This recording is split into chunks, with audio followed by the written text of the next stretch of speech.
Hi and welcome back to my channel. Today we're going to keep watching Napoleon's Marshals. This is part 3. And I mean, this has been a pretty good series so far, right? You know the small details of the lives of these marshals, what they did before, what they did after. I'm kind of surprised that a lot of these marshals so far, we're halfway. There was like 1 or 2 who were in the 7 Years' War, I believe, in the US, fighting, right? And also, I'm surprised that not a lot of them fought in the American Revolution as well, right? But maybe the other guys here will be there, right? So this is Saint-Cyr, Oudinot, Victor, and Murat. Okay, I know a lot of these names. Okay, original videos down below. Let's go.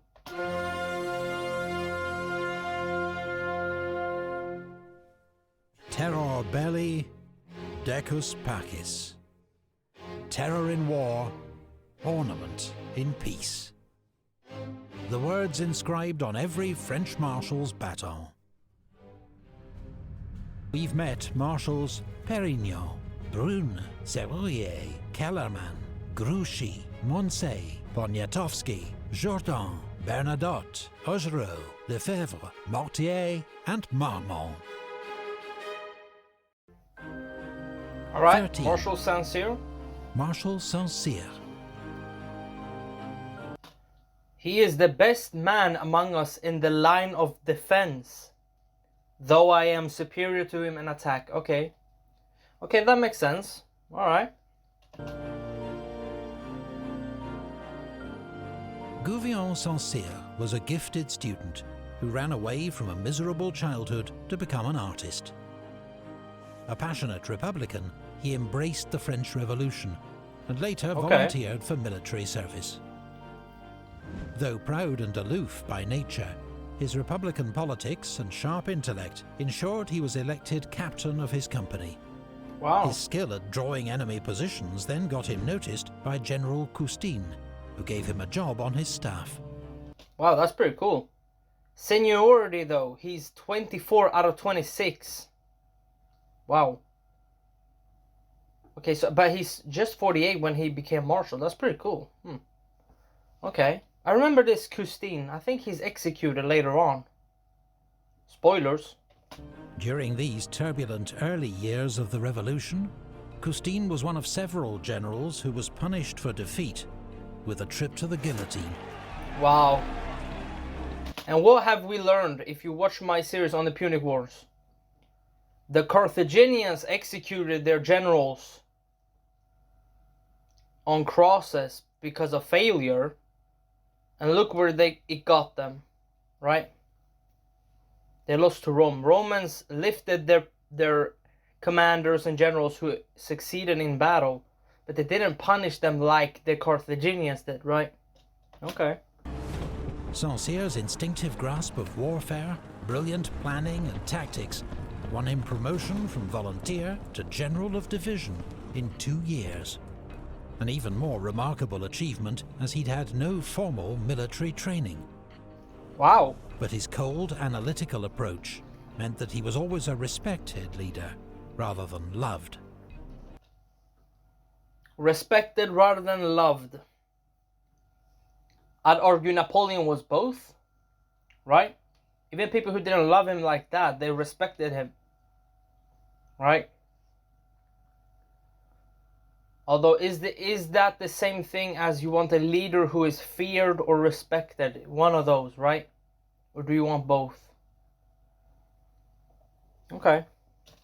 After 5 years' service with the Army of the Rhine, he was sent to Italy. At the disastrous Battle of Novi, he commanded the French right wing, but skillfully extricated his troops from the debacle. Okay.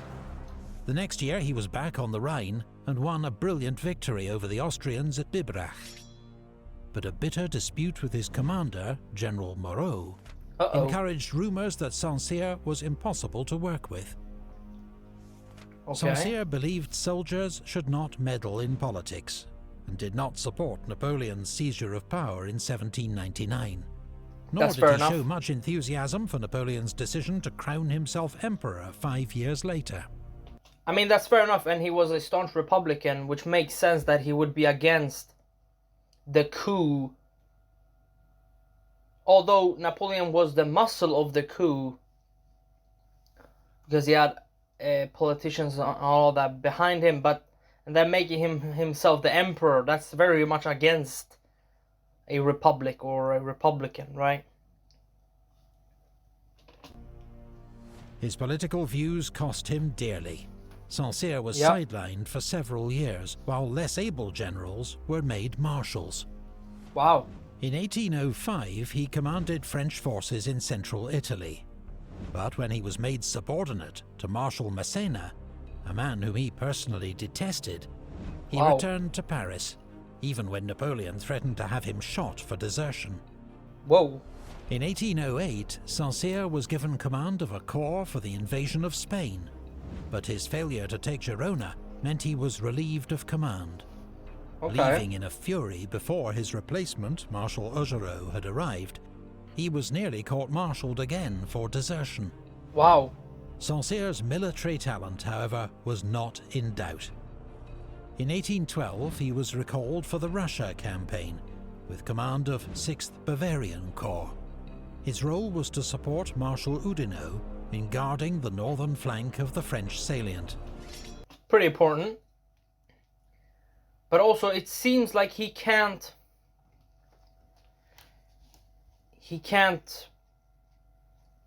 like the quote said, he's better at defense than attacking, which you can see here, right?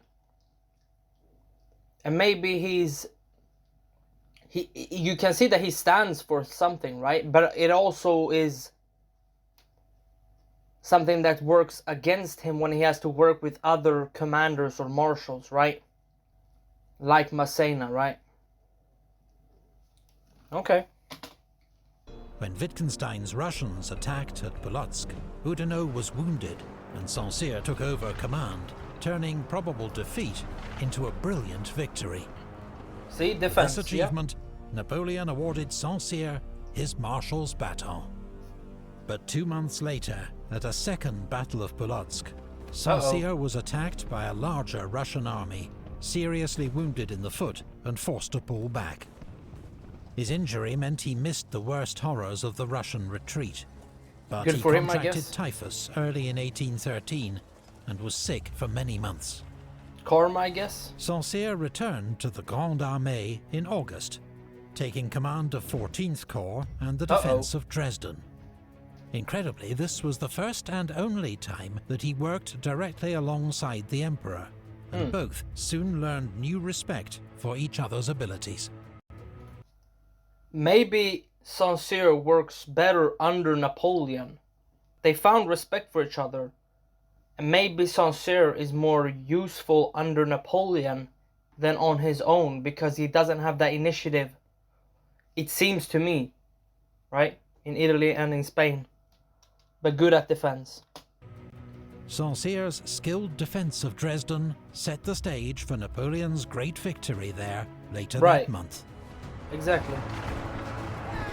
He's good at defending and But Napoleon Saint-Cyr comes was in and attacks. incredulous when Napoleon later ordered him to remain in Dresden, while other forces concentrated for the decisive Battle of Leipzig, 60 miles to the west.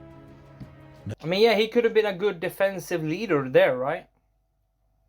But, okay. Napoleon's defeat at Leipzig meant that Saint-Cyr and other garrisons in the east were cut off and had to surrender that autumn. Yeah.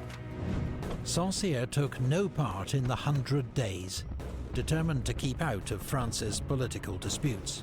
Makes sense. Under the restored monarchy, he served as Minister of War and tried, Okay. but failed, to save Marshal Ney from the death penalty. He also I mean, it seems like a lot of these marshals tried to save Marshal Ney from execution, right? But failed. And I think the king just asked them to seem virtuous, right? To oh yeah, we asked a lot of the marshals, they said no, but we're still gonna execute him because we already wanted to execute him to show force, right? But we just wanted their insight to seem virtuous. It seems to me, right? Struggled to enact military reforms in the face of royalist opposition, eventually Makes sense. resigning He's in a Republican. disgust and retiring to his country estate. Okay. Marshal Saint-Cyr remains one of the great what-ifs of the Napoleonic Wars, an extremely able commander sidelined for his politics, Sure. who might well have proved one of Napoleon's very best marshals. That's a big statement right there. I can agree to the point that he wasn't used that much.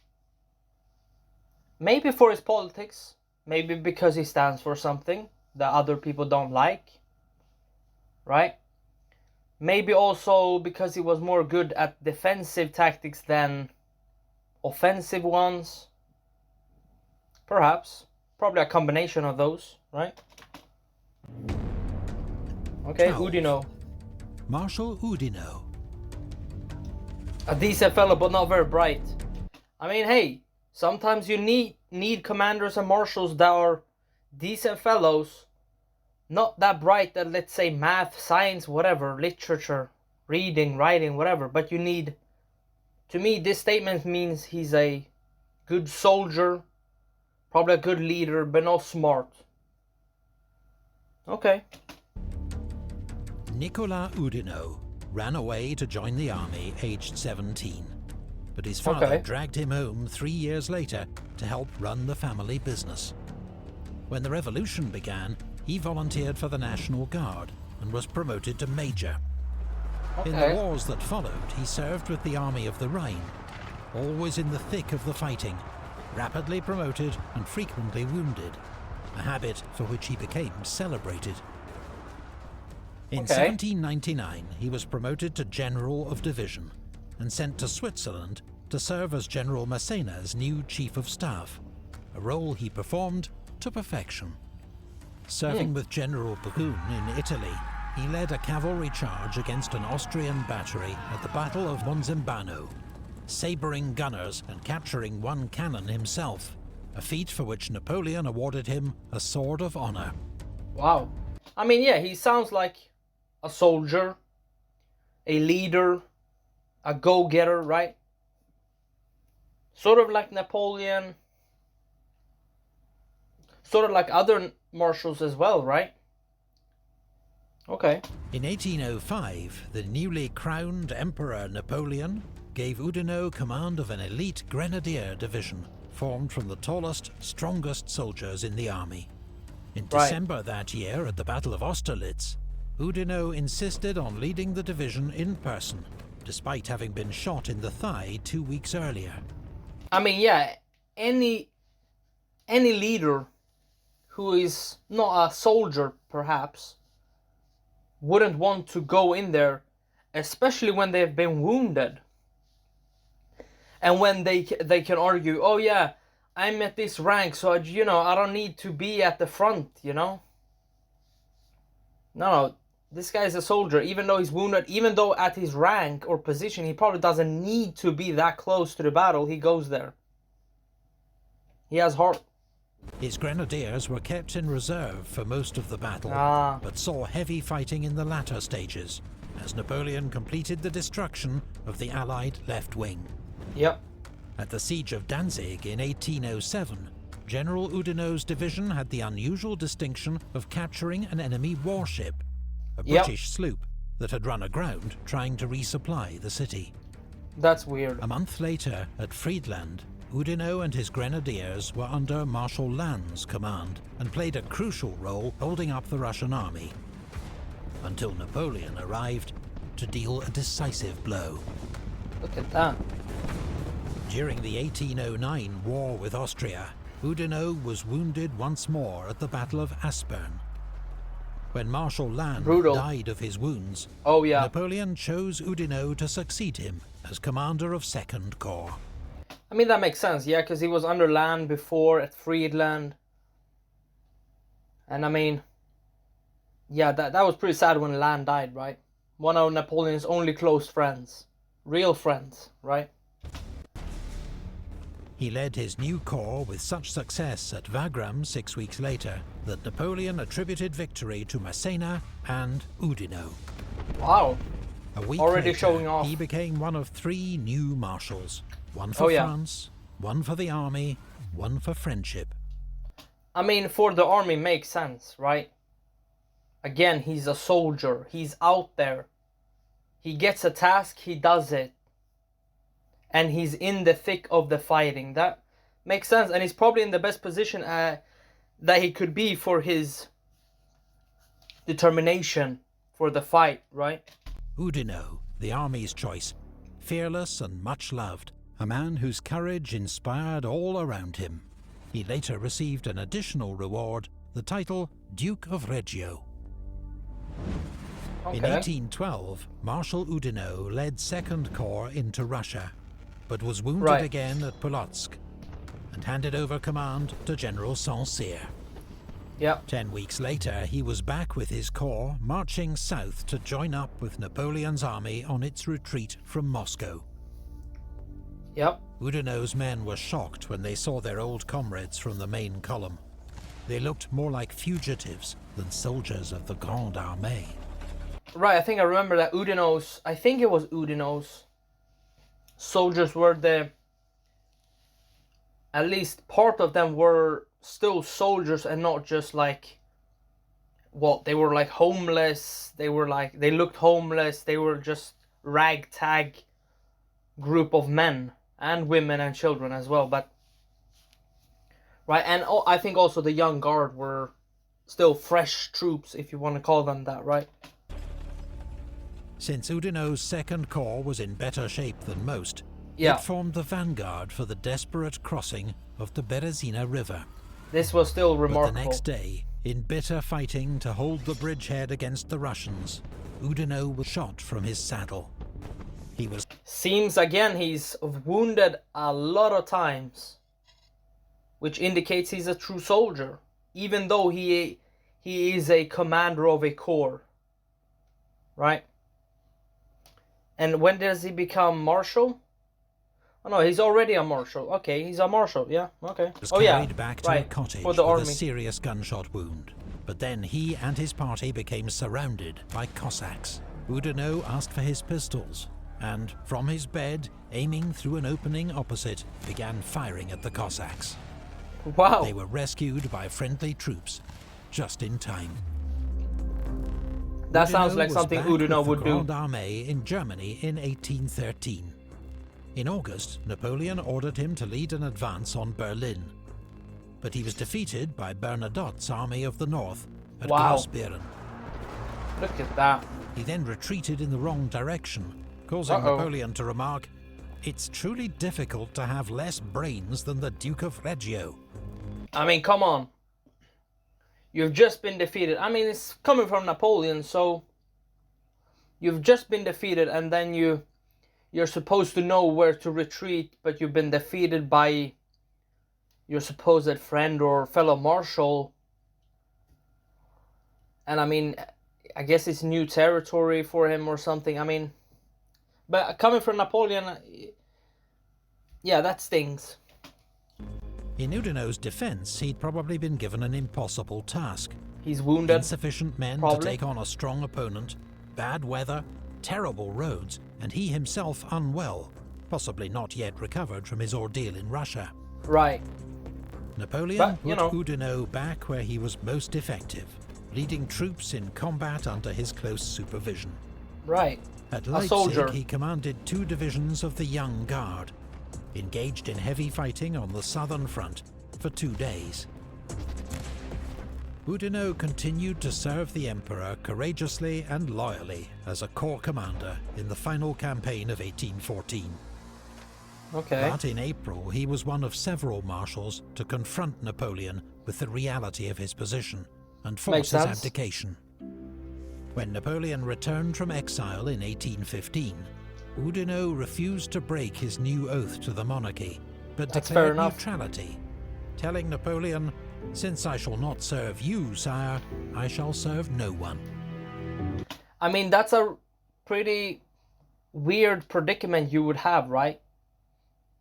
Because Napoleon was exiled, and then you had to swear loyalty to the king, which you probably had already loyalty, but then you overthrew the king, and then had loyalty to Napoleon, and now the king, not the same king, but his brother, right?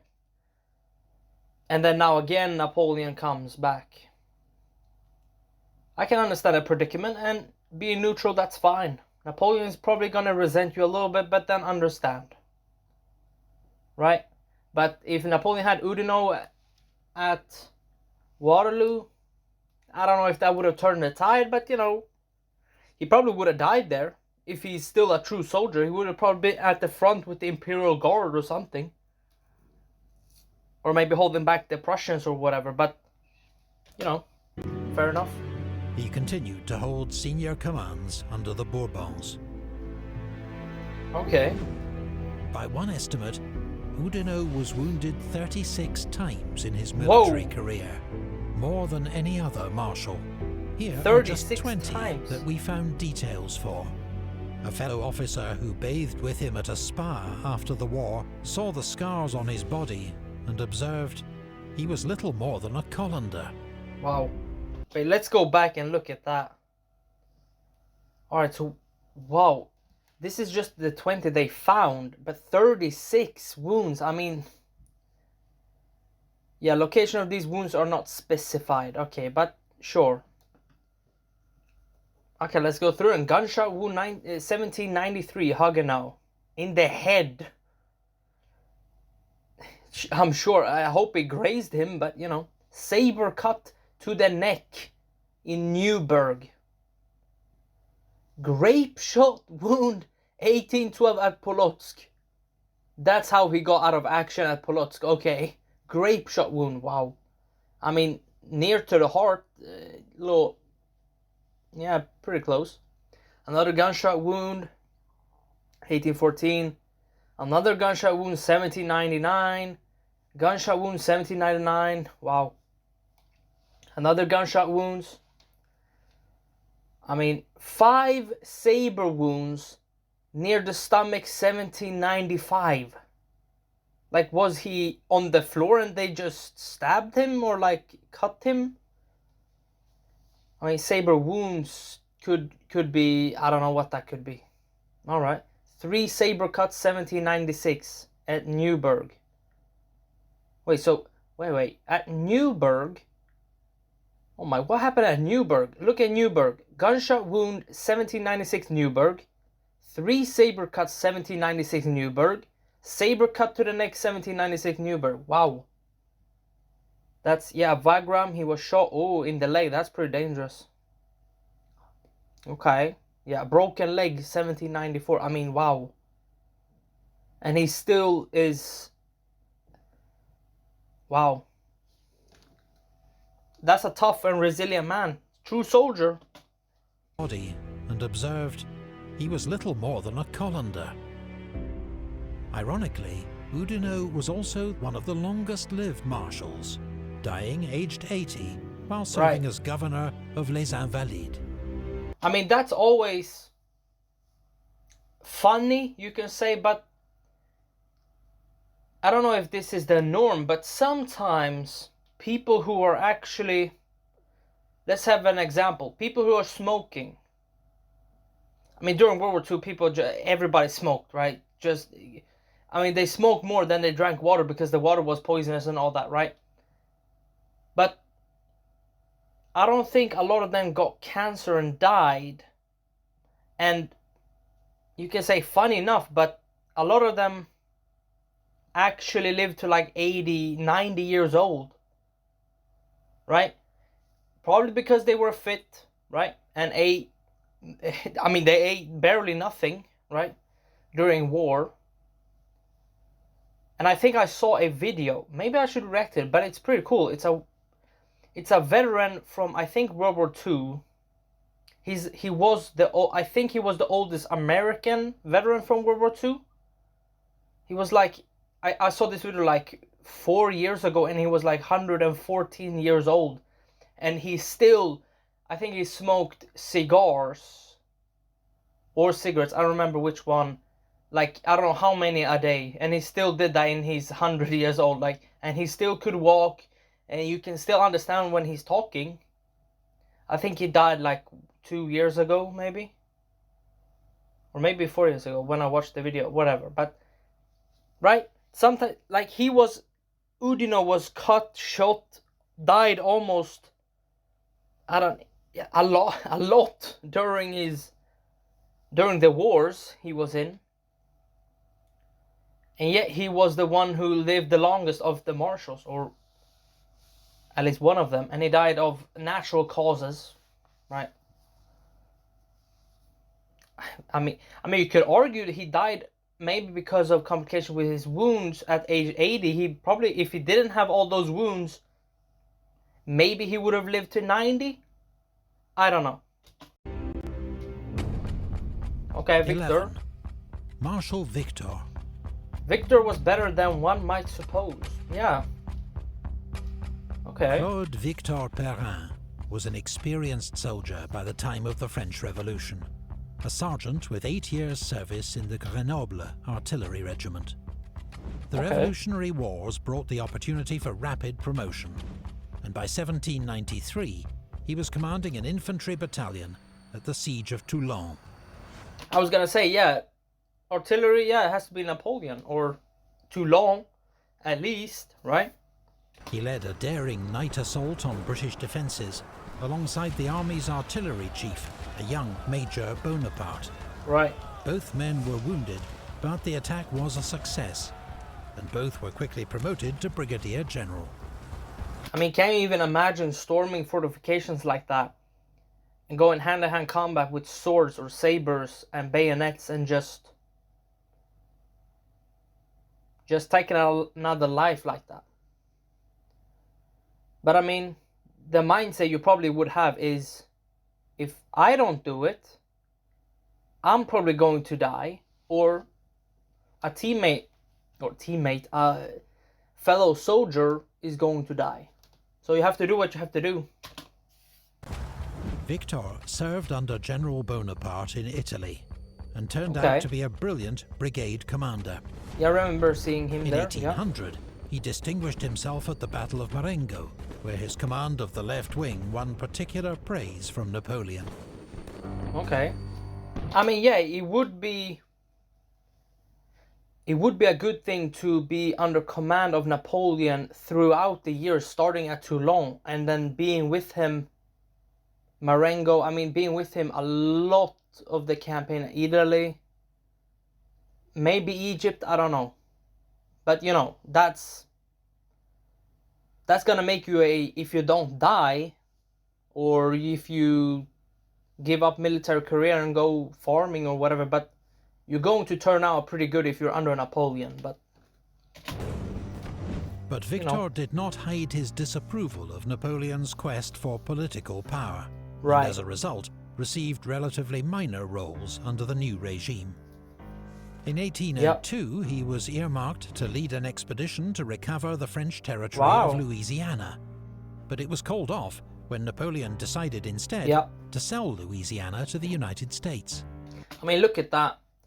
You can say, oh, Napoleon, you were stupid to sell it for $11.2 million for 828,000 square miles.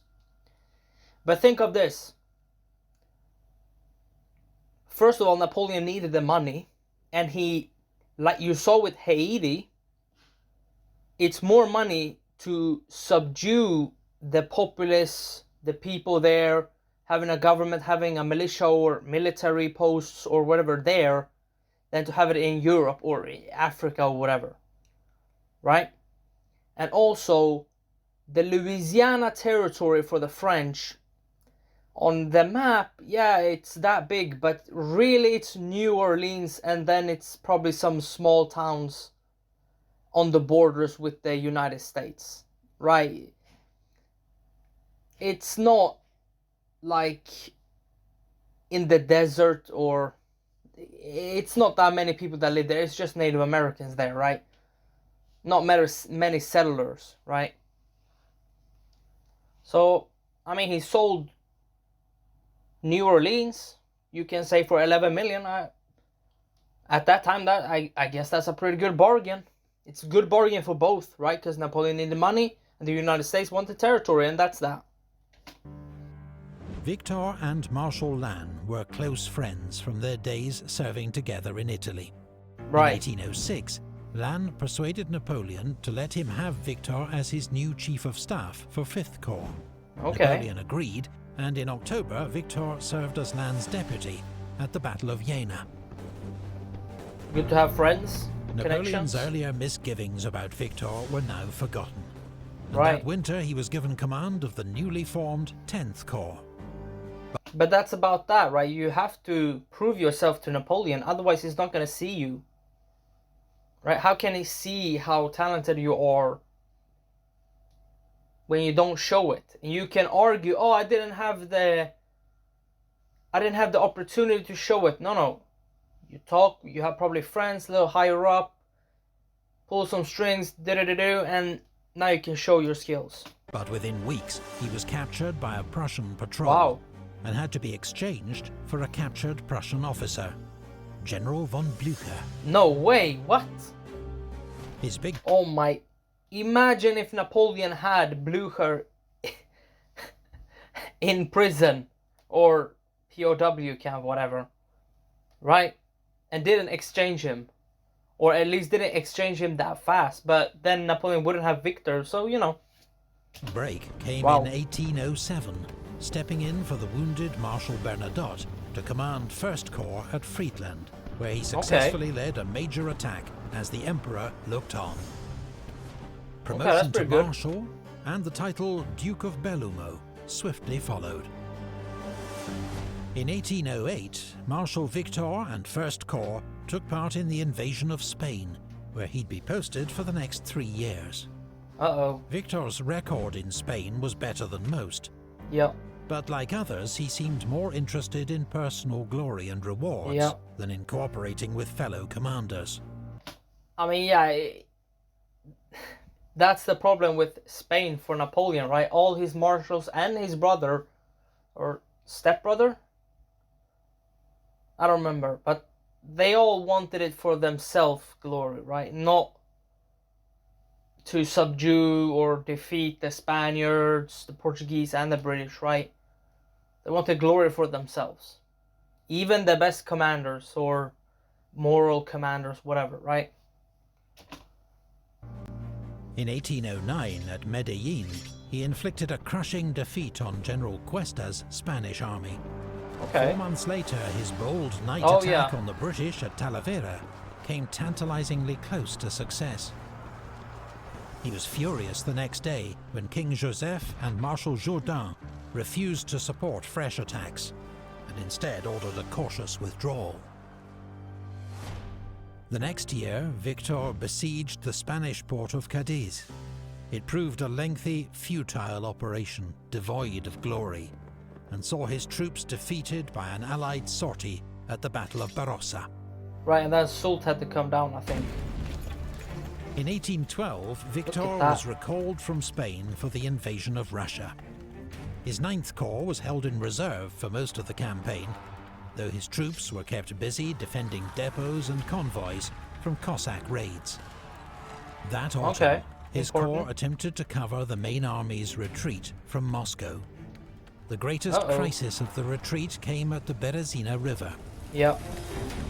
As the remnants of the Grande Armée began crossing over 2 improvised bridges, Victor's 9th Corps was ordered to form the rearguard.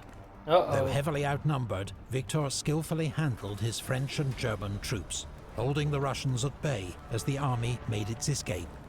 I mean, would you have that? Would you want to have that position and job at that time? Right? Like, if the bridge is blown too early, which it was, or set ablaze, you would be stuck between a rock and a hard place, right? I mean, you could escape maybe more north, although then the Cossacks can just pick you off and then you become stragglers as well, right? Tough. He then marched his surviving troops over the bridges in good order. a Okay. courageous performance in desperate circumstances.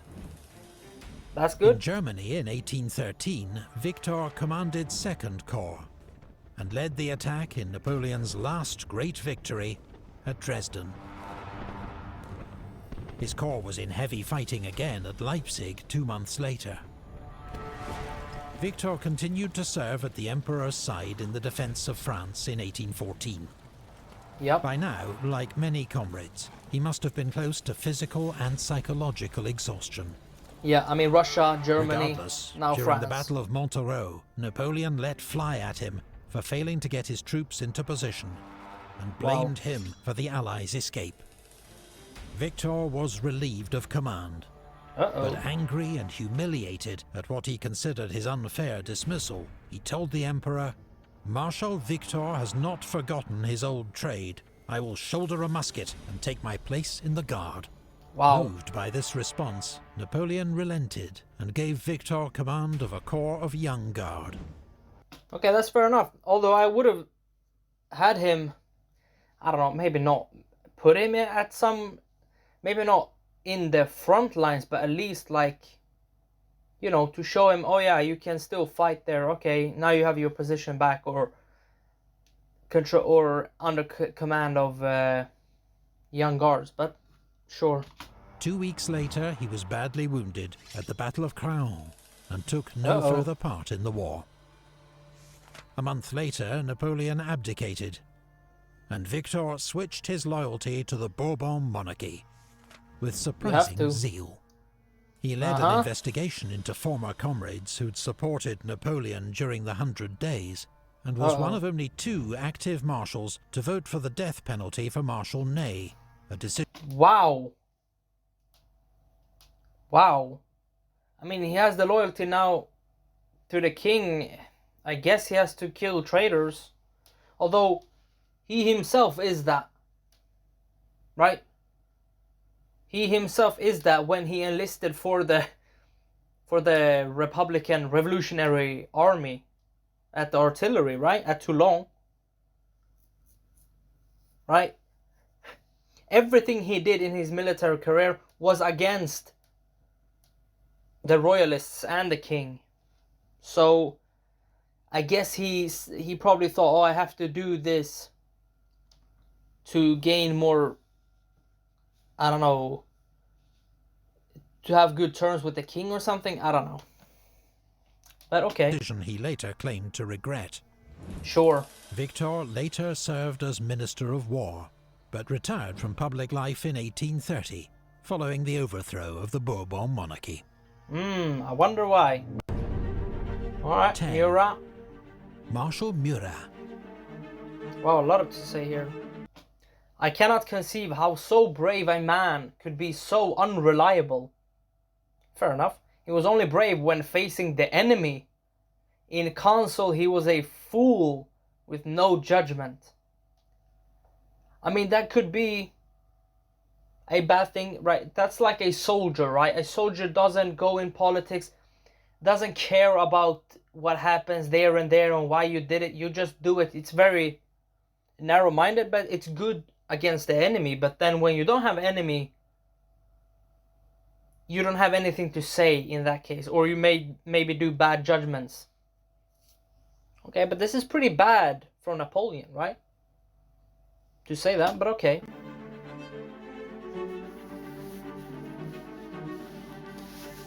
Joachim Murat, the son of an innkeeper, was destined for a career in the church, but dropped out of college and joined the cavalry regiment instead.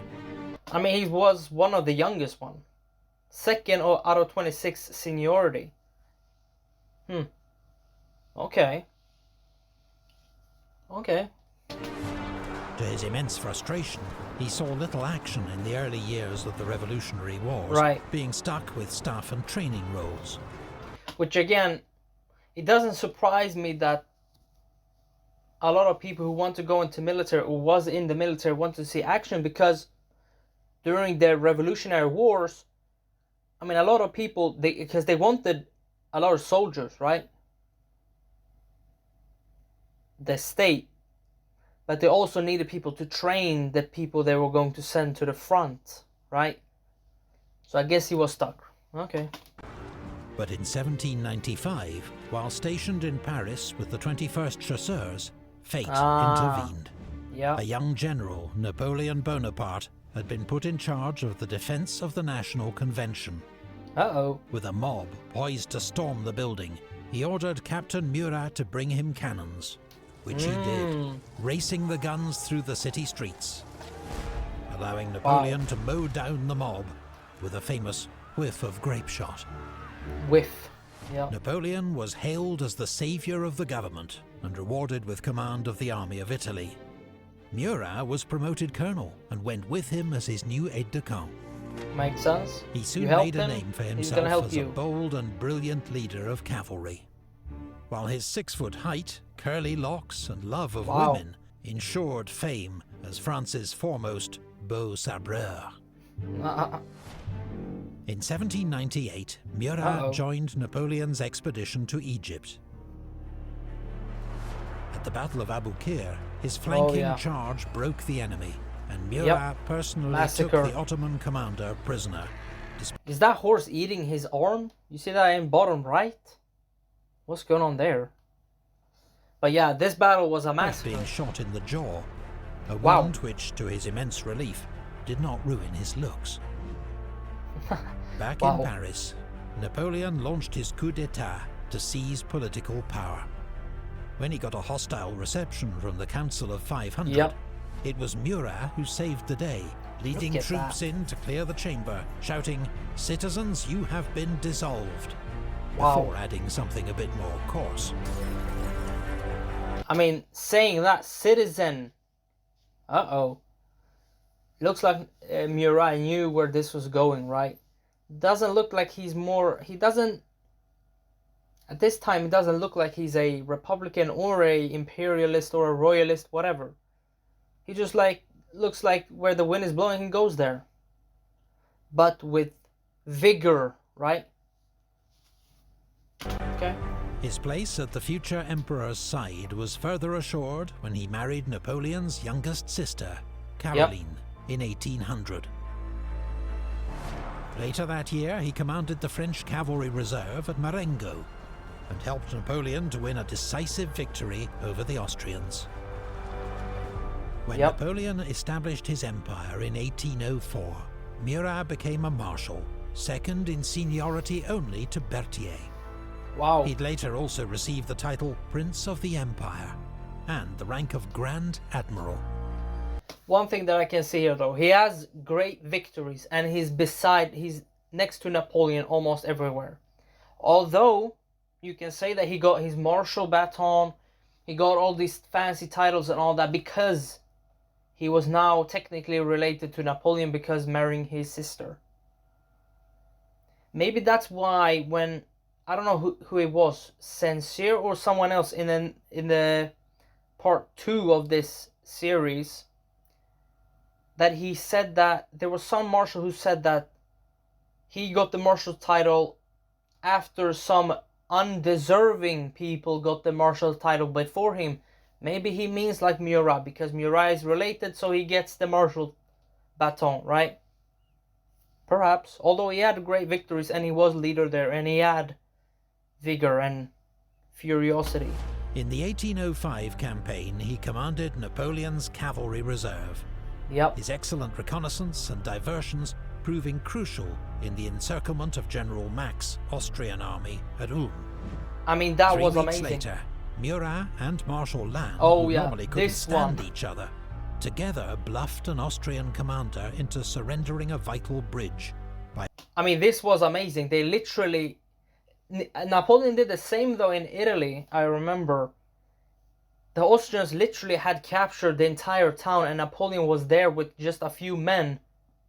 And the Austrians were there with a lot of men. But Napoleon, I don't know, argued that he had more men and you're going to surrender. This was basically the same, right? Lannes and Murat they just crossed that bridge and just said, nah, you're gonna surrender. By persuading him that an armistice had been signed. Oh, right. It was a bold stunt, But overall, Napoleon was not impressed by Murat's pursuit of the enemy. "I cannot approve your manner of march. You go on like a stunned fool, taking not the least notice of my orders." Uh-oh. Yet in battle, Murat remained a brilliant and inspiring leader, as demonstrated at Austerlitz, and the next year at Jena, where he led the Eylau as decisive well. charge, wielding only his riding crop. Wow.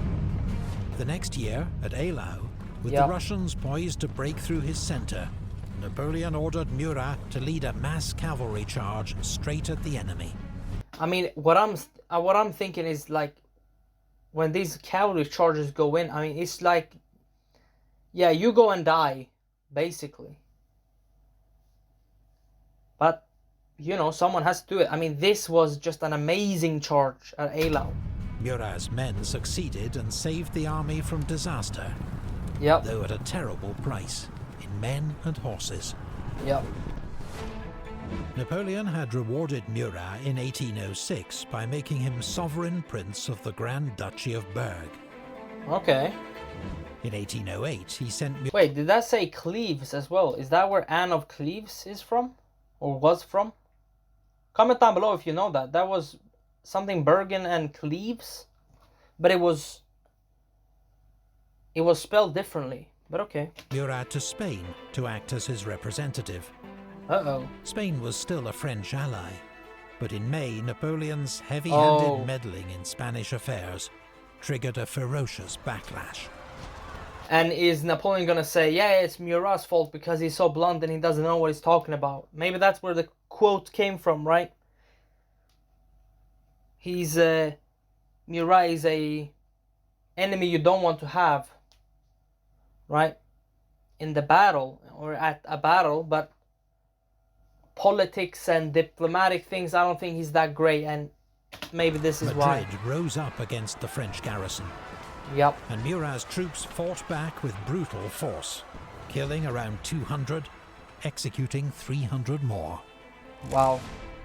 When Napoleon deposed Spain's Bourbon monarchy, Murat hoped he'd be made the new king of Spain. But that title went to Napoleon's brother, Joseph. Right, brother, Murat instead received the throne of Naples. If it felt like second prize, it wasn't bad going for an innkeeper's son, college dropout, and ex-cavalry trooper.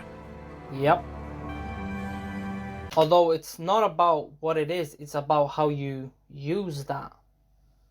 He's king of Naples, but what does he do with that title? Napoleon expected Murat to merely represent his interests in Naples, but Murat had other ideas. Like Bernadotte in Sweden. He reformed the Neapolitan army, equipping it with splendid new uniforms, and turned a blind eye to smuggling, which undermined Napoleon's economic war against Britain, the so-called continental system. Alright, but that didn't work, so relations between Murat and the emperor became strained. But I mean, again, the same thing happened with Bernadotte, though. But I don't know if Murat was blunt about it, like Bernadotte was. Bernadotte said, "Yeah, I'm gonna to pursue Sweden's interests, not yours, not mine, but Sweden's interests."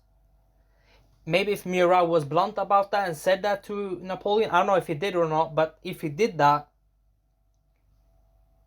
maybe that would be something. But the difference between Bernadotte and Murat is that Murat was made king of Naples by Napoleon. Bernadotte wasn't. I guess that's the distinction, right? So Napoleon says, probably rightfully so, in a case that he feels betrayed by Murat for not, I don't know, going in war with Napoleon against Austrians, or not using the continental system like they wrote down or whatever, I guess. But when Napoleon began planning to invade Russia in 1812, only Murat would do to lead his cavalry. The differences were put to one side. Murat took command of 4 cavalry corps and became Napoleon's second in command. Look at that. During the advance into Russia, Murat's cavalry faced a difficult and frustrating task, trying to locate the enemy in a vast landscape. Very Horses difficult. died in their thousands from poor fodder and exhaustion, and they faced a Wow. dangerous and wily opponent in Russia's Cossacks. Yep, they've met their Murat, match. always riding with the advance guard, was so fearless and conspicuous in his extravagant uniforms that the Cossacks came to admire him, calling out "Ura, Murat" whenever they saw him, and hoped to capture him alive if possible. Yep. Murat was among those who tried to persuade Napoleon to halt the advance at Smolensk, but was ignored. Makes sense though. At the great that he would clash be one between of the those. French and Russian armies at Borodino, Murat was at his best, directing a series of attacks on the Russian earthworks, always where the action was hottest, inspiring all with his courage. I think he almost died. Murat remained with the army there. during the retreat from Moscow, though his magnificent cavalry had virtually ceased to exist. Yep. One eyewitness noted that throughout the ordeal, he never neglected his appearance. Even at the Berezina he looked splendid, in an open-necked shirt, velvet cloak, a white feather in his cap. At minus 20 degrees, neck was when open. Napoleon left the army to return to Paris, he gave command to Marshal Murat. Yep. But Murat, now primarily concerned with hanging on to his kingdom, left the army a month later and returned to Naples, where he opened secret negotiations with the coalition. I mean, it makes sense. He sees where the wind is blowing, but again, Murat was made king of Naples by Napoleon. He offered to join the war against Napoleon if the other powers would let him keep his crown. But he received only a lukewarm response. So in 1813, when Napoleon asked Murat to join him in Germany to fight for their thrones together, he answered the call. Wow. Murat had... I mean, that probably put the final nail in his coffin of being king of Naples. Right? Because again, he was between a rock and a hard place, because if he was neutral here, Napoleon probably would have resented him and probably maybe invaded if he succeeded here in Germany. Or if the coalition succeeded, like they did, and he was against Napoleon, or with Napoleon, like he did here, he loses his throne because they don't need him. And he is,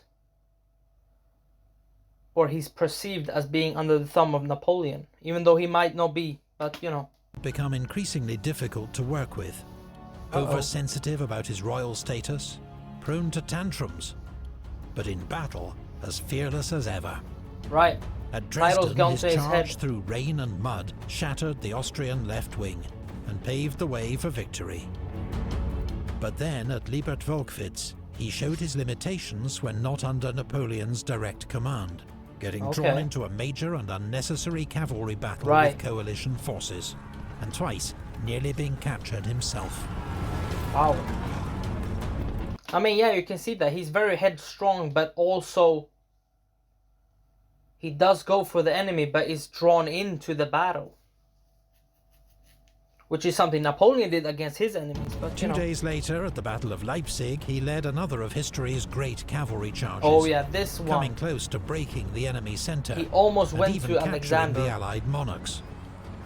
Yeah, but it almost. was not to be. The Battle of So the close. Nations ended in a disastrous defeat. I mean, I think if that charge succeeded, the tide would have been turned and Napoleon could have used his southern forces up north, hold back Bernadotte and the Prussians probably, and maybe got, not a major victory, but got a victory, or could escape or hold Saxony, right? But it wasn't to be. As Napoleon retreated to the French frontier, Murat informed the Emperor that he was leaving for Naples, promising to raise fresh troops. Murat and Napoleon would never meet again. Wow. 3 months later, the King of Naples had cut a deal with the coalition and switched sides.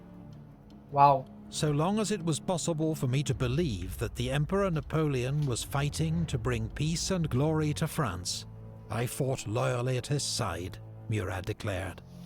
But now I know that the Emperor's sole desire is war. I mean, that's a fair argument, although it's a fair argument, but where is it coming from? I don't know. That seems like an argument he wants to make just to have his throne at Naples, but okay. However, because again, the wars that he's talking about, Napoleon just won war. Those wars made him king of Naples. It looks like he wants the cake and eat it too, but you know. Murat's commitment to the Sixth Coalition was distinctly half-hearted. Yep. His army marched against Eugene's forces in northern Italy, but had done no actual fighting before news arrived of Napoleon's abdication. Murat then began to suspect what had been obvious to Napoleon at least. Yep. The coalition was not going to honour its promise, and Murat would be next to lose his throne. Because again, he is perceived to be under Napoleon. He can be used by Napoleon in exile to run this republic or whatever in Naples, right? To be a thorn in the coalition's side. So, in 1815, encouraged by news of Napoleon's return from exile, Murat marched north against the Austrians, proclaiming a war for Italian freedom and independence. Oh, I'm Just sure. 7 weeks later, his campaign ended in defeat at the Battle of Tolentino. With the British and Austrians closing in, Murat became a hunted fugitive. He sailed to France, but Napoleon had not forgiven his betrayal and refused to see him. After Napoleon's defeat at Waterloo, he fled to Corsica, gathered a small band of volunteers and returned to Italy in a hopelessly doomed attempt to start a revolution and reclaim his throne. Chased by a mob and arrested on the beach, Murat was sentenced to death by the restored Bourbon monarchy of Naples. He met his end with his usual courage, telling the firing squad, "Look at that. If you wish to spare me, aim at the heart," then gave the order to fire himself. Wow. I mean, that's fair enough. That's guts. Yeah, I mean, yeah. Aim for my heart, not my face, sort of, right? And he controls his own death, right? That's fair enough.